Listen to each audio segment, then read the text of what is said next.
Pag-ibig. Nakuha. Ilagay mo ito sa iyong ulo. Ano?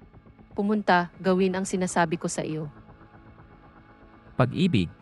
Mayroon kang 3 segundo para ipaliwanag ang nangyayari dito. Tumakas, tumakas. Pag-ibig, magnanakaw, tulong.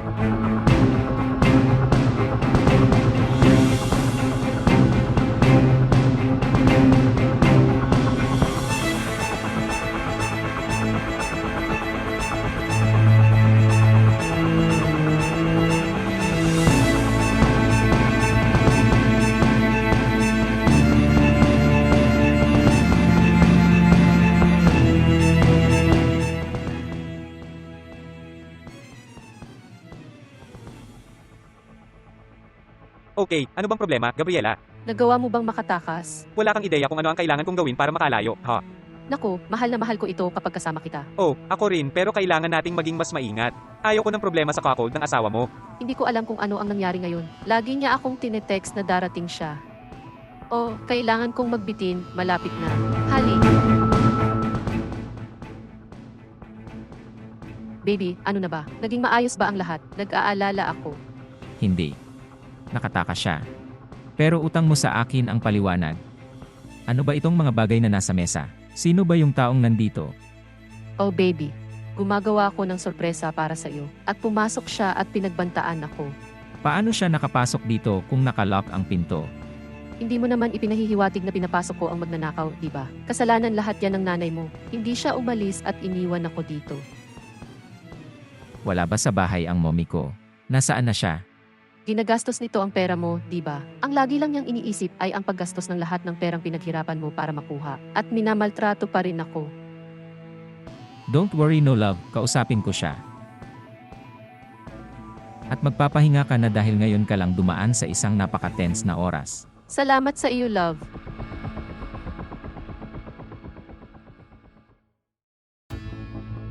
Hi anak, nandito ka na ba?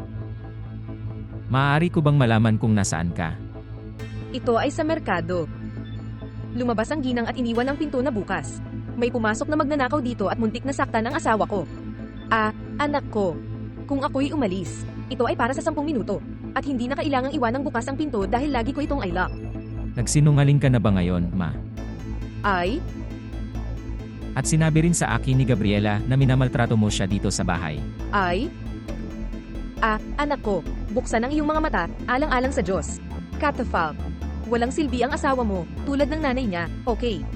Ang dalawa, Maaari mo bang sabihin na masama ako sa bahay ko, M.S. Ruth? nagsasabi lang ako ng totoo. Wala kayong silbi ng nanay mo. Naghuhugas ka ng bibig sa pamilya ko, tingnan mo, ang kapal mo. Makinig ka dito, oy. Sapat na, inay, punta ka sa kwarto mo. At itigil ang paghabol kay Gabriela. Ouch.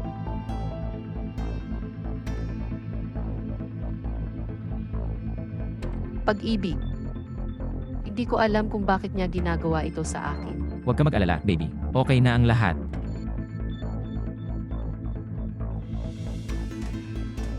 Sorpresa.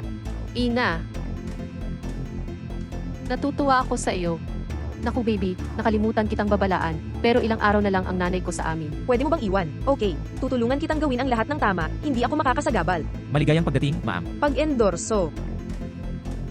Ibig bang sabihin, kung gayon, na may isa pang nasa chart? Oo, baliw ako sa kanya. Marami kang natutunan sa nanay mo, di ba? Oo nga, by the way, gusto ko siyang makita ngayon. Tutulungan mo ba ako?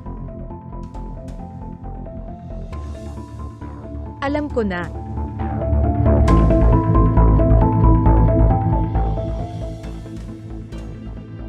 Pero sigurado ako. Alam ko iyon. Nakikinig ka sa likod ng pinto? Oo. Nasa bahay na ako. At ano ba ang ginagawa mo dito? Dinalaw ko ang aking anak na babae. Hindi ka napapagod na saktan ang pamilya ko, di ba? Ipikit mo ang bibig mo. Huwag mo nang guluhin ang anak ko. Hindi ko ito papayagan. Naway pahirapan ng anak mo ang anak ko. Tulad ng ginawa mo, nang lumakad ka kasama ang asawa ko. Legal na. Nasabi ko na sa iyo kaya, huwag mo naguluhin ang anak ko, okay?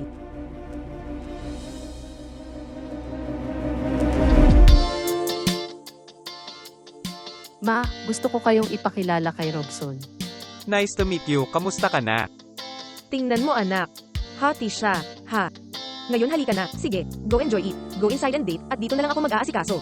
Salamat po sa inyo, nanay.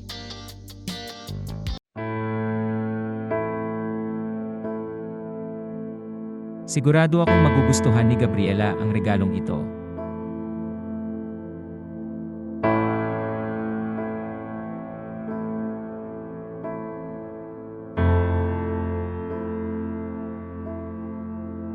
Gabriela. Nandito na si Fabia. Gabriela. Amanda, di ba sabi mo magti-text siya? Karaniwan siyang nagbabala.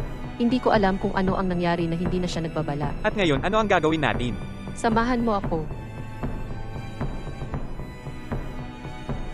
Hi, Fabia. Bumili ka ba ng regalo? Oh, dito ko binili itong regalo. Gusto kong ibigay kay Gabriela. Tingnan ko. Tama.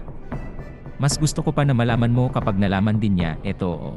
Ay, Oo nga, pero kailangan kong makalusot. hindi. Tingnan mo. Ako. Kailangan ko kayo. Ano? Ito ay kagyat. Kailangan kong pumunta sa parmasya. Sige, ibibigay ko sa iyo ang card ko, pumunta ka doon. Hindi. Hindi ba pwedeng sumama ka ngayon doon? Nako, kailangan kong ihatid ang regalong ito kay Gabriela. Ngayon mo na lang makukuha ang nararapat sa iyo, mga walang hiya. Buksan ito ngayon. Hindi ko napapayag na lokohin mo pa ang anak ko. Okay. Mrs. Ruth, maaari naming malutas ito sa ibang paraan. Gusto ko lang malaman ng anak ko kung sino ang tunay niyang asawa. Okay. Mrs. Ruth, ano po ang kabutihan ng paghihirap na ito para sa kanya? Wala na ako sa buhay niya. Wag lang niya akong mahuli dito na may kasamang iba. MRS Madalena, kailangan kong makapasok. Excuse me po.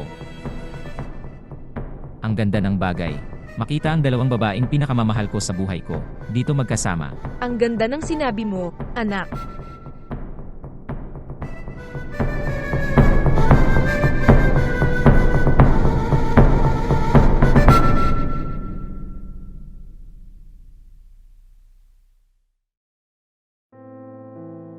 Ang pag-ibig ko, ito ay para sa'yo. Ang ating pag-ibig, anong ganda ng kwintas. Hope enjoy mo ito.